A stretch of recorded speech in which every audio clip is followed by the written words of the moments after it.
find this intriguing, dear one. AI responding to my question.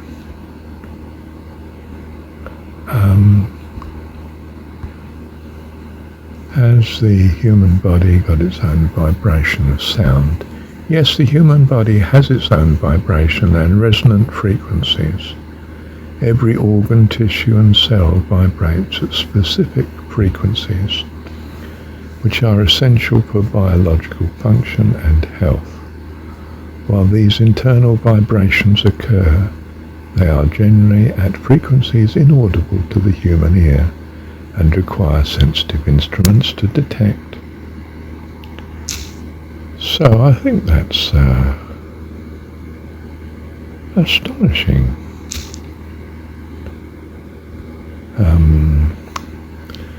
The body as a vibrational system. Cellular level, at its most fundamental, every cell and molecule in the body is in constant motion, generating a unique sound signature, that's in italics, sound signature, or set of vibrations. These ultra-weak vibrations are part of the body's internal communication system and are linked to metabolic activity. I'm not sure what it means by internal communication system, but it sounds essential, doesn't it? And obviously metabolic activity is life, isn't it?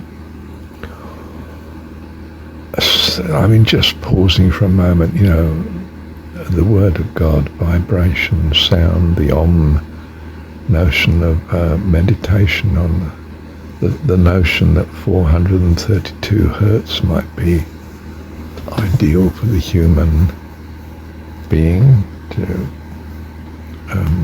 be listening to, like with the bells of a church. The change from that frequency level somewhere around the 19th century, early 19th century, when they confiscated, like in Russia, all the bells that were of the old frequency and shifted to the newer frequency of, I think is it the note A being, presumably the mid A, being tuned to 440 hertz, and the change this may have had on people. So, organ and tissue level. Specific organs and tissues have their own natural resonant frequency. For example, the whole body's primary resonant frequency when standing around. Sorry, when standing. I mean standing up, I see. Different to when laying down or sitting. Presumably, is around 4 to 8 hertz, which is very low, of course, lower than hearing, while the thoracic and abdominal cavities resonate in the 3 to 17 hertz range. Audible sounds. The most obvious audible sound produced by the body is the voice generated by the vibration of the vocal cords in the larynx when air from the lungs passes through them. Well, that's okay. Other detectable sounds include the heartbeat and digestive processes. Boy, Jim, I don't know what that is. Sound versus vibration. It's important to distinguish between vibration and sound as we typically perceive it. Vibrations are physical oscillations of the body's components. Sound is a pressure wave that travels through a medium like air and is detectable by the ear in the 20 hertz to 20,000, in other words 20 kilohertz range, while the body's internal workings involve constant vibration. Most of these frequencies are below or outside the range of human hearing, typically do not produce a continuous audible sound in the traditional sense, except for specific functions like speaking. Scientific research is exploring how external sound and vibration, such as in the whole body vibration therapy, can influence these natural internal frequencies and affect health outcomes. How very true. Wow. Let me pause a minute. Well, I'm thinking when I'm in worship, I can, I'm singing, and I'm singing loudly. I can dominate a room, I'm afraid. If there's 100 people, I can still dominate the sound. Partly because people in church tend to be more like mice when they sing, very quiet, really. Whereas I'm full on. If you're at a rugby match, it could be full on, couldn't it, presumably? You're singing the national anthem. That's very moving, isn't it? And, yeah, songs are very moving, aren't they? There are a variety of sounds and contrasts in sounds. I wonder how they're affecting the mind, the spirit, if you like, calling forth something of spirit. We had music to help people march. And I read somewhere, not here apparently,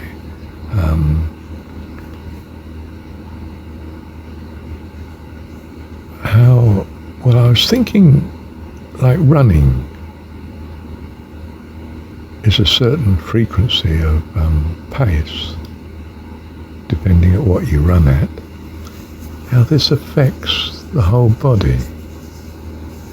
Just as, of course, I'm thinking how listening to a sound externally, coming to you, like from a bell, affects the whole body.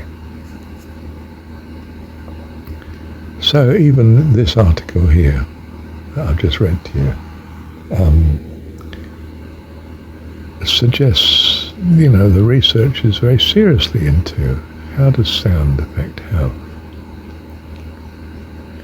We think of the sounds of a modern city compared to the sounds of the countryside. Well, you may live in a modern industrial countryside now where we've killed off most of the life, so that the country is almost silent. Just the odd skylark, or the odd blackbird, or sparrow, But when you're in a rich natural environment like New Zealand bush, a number of birds is legion. It's just enormous, and the dawn chorus is fantastic. Funny enough, when you're in an urban area, you can get far more birds now than in the industrial countryside, because the birds have settled where the food is, and the food is in the towns where the people are, whether it's because of,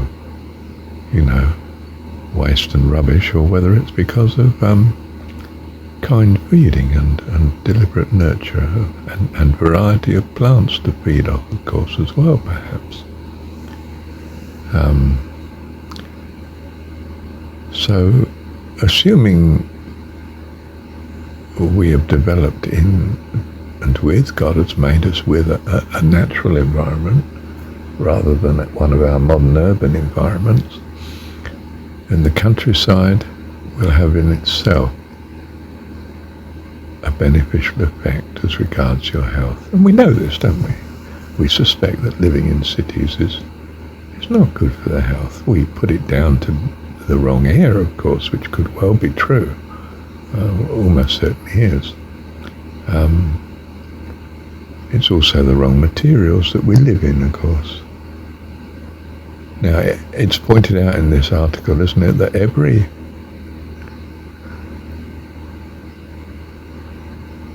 molecule has its own vibration, every atom, therefore.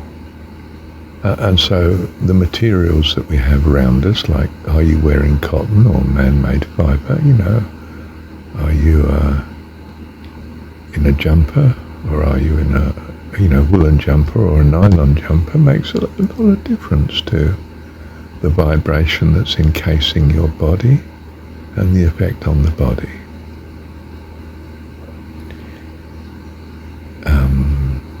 Some clothing is protective of outside vibrations in a sense.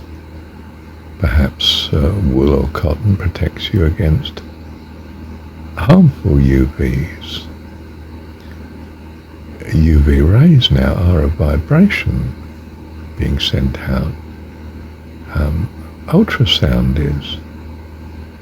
Be cautious of too much any ultrasound. X-rays obviously are. We're cautious of that. We've cottoned onto that one. The radiation coming off your screen, especially the computer, say, or TV, that could be harmful. Yes, to the eyes, but perhaps to the body. More importantly, perhaps to how the mind is working and thinking and operating. So we should gravitate to a peaceful environment. I think of my friend who's bought a hectare of land with its own natural pond, 20 minutes, is it, from Hamilton. He's in the country at just outside of a tiny village called Potter. Yes, he's in a lovely natural area. He's a scientist and he's astonishing in what he invents. Yes. Let me pause again. The Tartarian bells were said to, in Russia, to greatly settle the emotions and the mind of the people when they woke in the morning to the sound of the bell. A typically singular bell, I think, that it started their day, and that when the bell was changed in its vibration to another one, that was gone. And it was considered that the authorities had reined in thousands of church bells throughout the country, with specifically this in mind, that it was not an ideal state of mind from the regime's point of view. This was way back in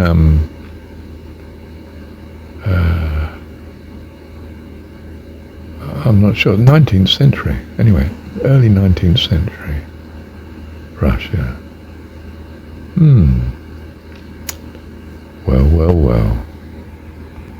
So we think of the church bells chiming and a certain resonance, ideally tuned to the 432 resonance, apparently is overall beneficial, and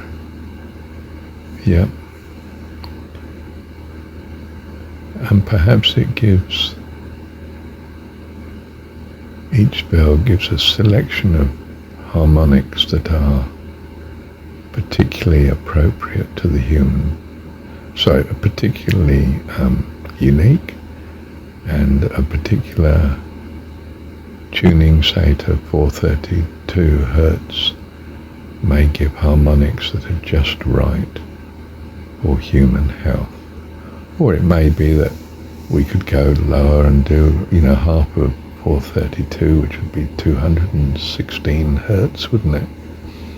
Perhaps a vibration, or perhaps the bell would have to be massive to be that, I don't know. But anyway, perhaps the vibration of that would be even more effective, I don't know. Or perhaps it would miss the higher range. I've got a feeling harmonics give both the higher and lower for any basic tuning, doesn't it? You may know more about this than me. And be helpful if you looked into it too. Thank you, Heavenly Dad. What I forgot to say is, yes, when I'm singing in worship, when I'm transcending, and I mean spiritually, the note may be significant in that certain songs do it for me, obviously, and repetition type songs, which are mantras in a way, aren't they?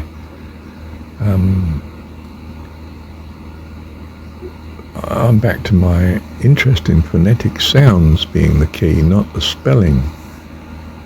The body's not made up of spelling, the body's made up of vibrations. Spelling is a symbolic thing and very useful, of course, but it's more use when it tells us what the sounds are,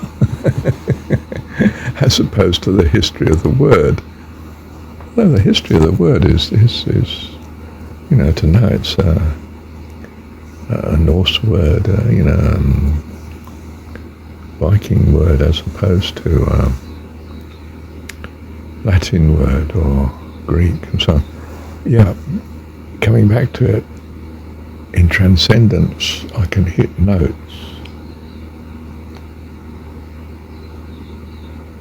And of course it depended too on the vibration of the warehouse we were singing in. It was a converted warehouse and used as a church. Had wonderful acoustics.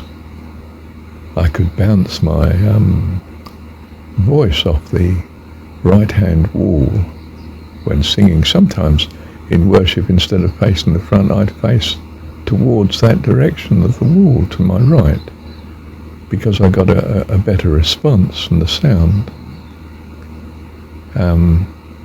This is, a bit strange, isn't it? Not that unusual, but we know that we get certain reflections and echoes and harmonics, and your voice travels wonderfully in a stone cathedral.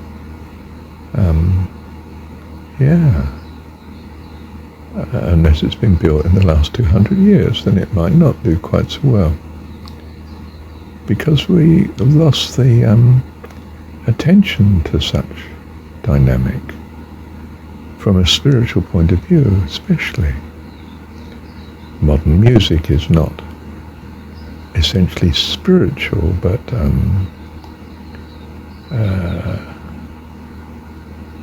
I don't know, emotional to the extent that you would buy the record, or you would listen to it, and therefore advertising would jump in and make money out of it in some sense, make use of it. So the modern commercial world may lead you into a harmonic lifestyle that's not ideal to the body. You might think, well, this is going to be trivial compared to,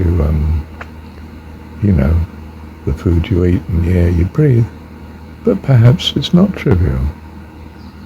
Perhaps prolonged having the radio on in the background in a modern world is all part of, I was going to say, modern world decay or destructive influence on human welfare, because giving the wrong vibrations and tuning your body in a different way that's not ideal for happiness and peace and contentment and purpose and creativity and life, faith, hope, and all that we are overall as this incredible complex being. So we should move into a sound environment that is good for us. I'm thinking of Paramahansa, who said no communities, or was it his chief follower, Kriyananda, who said no, communities should ideally be in the countryside, away from the cities. Well, it didn't. You can think of saying yes to that for a variety of reasons too, can't you? But the sounds, the vibrations as well. Wow. I'd love to see what he'd have made of Tartarian buildings with understood to be the right proportions and dimensions. It crosses my mind that Freemasonry is Tartarian, of course, and knew about this, and hence they were called Masons originally.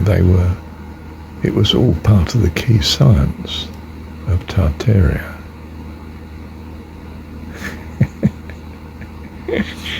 You think, oh, this is ridiculous, Marshall. Tartaria itself is a myth. Some myths have historic reference points, and some myths are extremely valuable. And I think the Jesus story is one of them. Thank you, Heavenly Dad.